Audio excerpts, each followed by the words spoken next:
Bienvenidos a una nueva inmersión histórica. Hoy nos adentramos en un mundo creado por estudiantes, una revista llamada Historias de la Historia, Así, escrita por estudiantes de secundaria en Quilmes, Argentina. ajá, Es como asomarnos a las mentes de la próxima generación de estudiadores. exacto. Y lo que me parece más interesante es que no solo están aprendiendo historia, sino que la están reinterpretando a través de sus propias historias. Claro, me intriga. Empecemos con La máquina del tiempo. ¿Sí?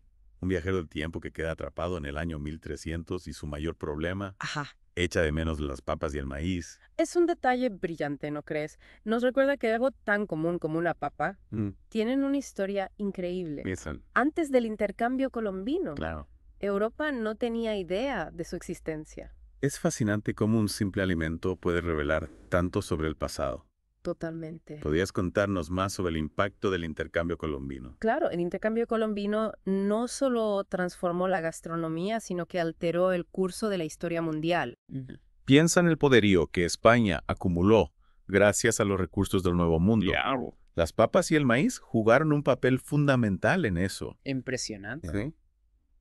Ahora, cambiando de escenario, nos encontramos con Desde la Mita, una historia que nos lleva al corazón del Imperio Español en América del Sur. Y lo hace a través de dos hermanos, Ayuk y Hakan, Ajá. cuyas vidas nos muestran la brutal realidad de la explotación colonial.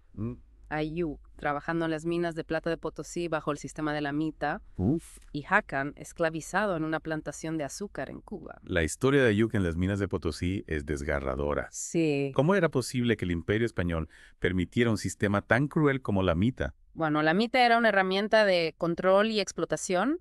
Se apropiaron de una antigua tradición inca de trabajo comunitario Ajá, y la distorsionaron para servir a sus propios intereses. claro. Miles de indígenas murieron en Potosí, víctimas del trabajo forzado, las enfermedades y la violencia. Es terrible pensar en el sufrimiento que estas prácticas causaron. Sí. ¿Y qué hay del sistema de la encomienda que se describe en la historia de Hakan? La encomienda era otro sistema perverso. Mm, Los conquistadores recibían tierras indígenas a su cargo, Sí. supuestamente para protegerlos y evangelizarlos. Ajá. En realidad era una forma de esclavitud disfrazada. Estas historias nos confrontan con un pasado oscuro, con legados de desigualdad que aún persisten. Totalmente. ¿Crees que estas historias pueden ayudarnos a comprender mejor el presente? Sin duda, Mm, al comprender la raíz de las desigualdades actuales, Sí, podemos trabajar para construir un futuro más justo. claro. Ahora bien, la revista también nos lleva a las misiones jesuíticas con El joven jesuita. En esta historia, un joven sacerdote se encuentra en medio de una alianza única Sí. entre los jesuitas y los guaraníes Ajá. para defender su misión de los bandirantes, ¿verdad? Exactamente. Es un relato fascinante que nos muestra la resistencia indígena ante la expansión colonial y también la complejidad de las misiones jesuíticas, Claro. que a la vez protegían y controlaban a los indígenas. Es un tema que siempre me ha generado muchas preguntas.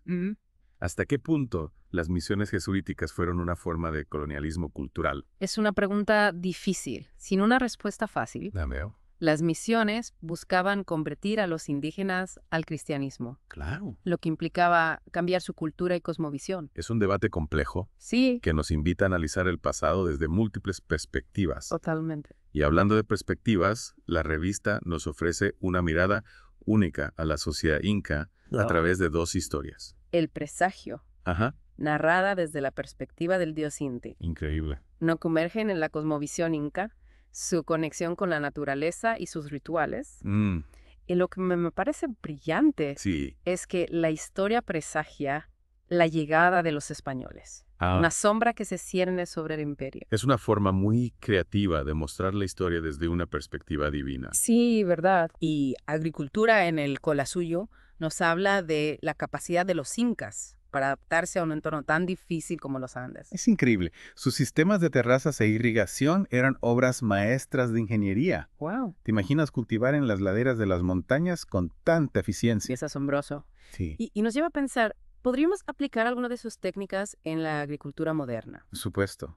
La sabiduría ancestral inca tiene mucho que enseñarnos sobre sostenibilidad y respeto por la naturaleza. Es cierto. Ahora bien, la revista también nos confronta con uno de los eventos más dramáticos de la historia americana, Ajá. la caída de Tenochtitlán.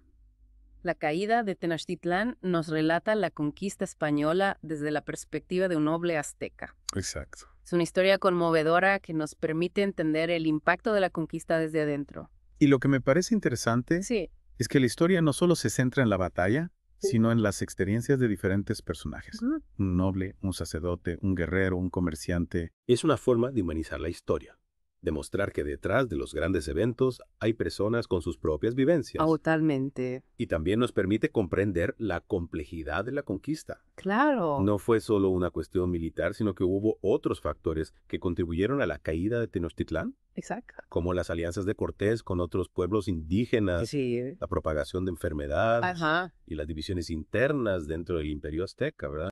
Al final, la historia no se trata solo de memorizar fechas y nombres, sino de comprender el pasado para construir un futuro mejor. Y Historias de la Historia nos demuestra que las nuevas generaciones están listas para asumir ese desafío.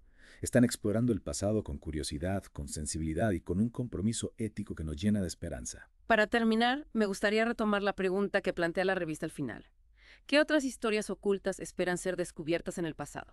Es una invitación a seguir investigando, a cuestionar las versiones oficiales, a buscar nuevas perspectivas y a dar voz a aquellos que han sido silenciados por la historia. Es una tarea que nos incumbe a todos, no solo a los historiadores profesionales.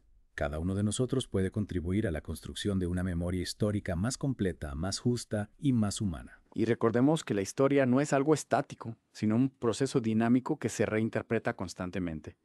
Cada nueva generación tiene la oportunidad de reescribir la historia, de darle un nuevo significado, de encontrar en ella las claves para construir un futuro mejor. Y con esta invitación a seguir explorando el fascinante mundo de la historia, damos por concluida nuestra inmersión en Historias de la Historia. Esperamos que les haya inspirado tanto como a nosotros. Muchas gracias por acompañarnos en este viaje a través del tiempo y de la memoria. Hasta la próxima.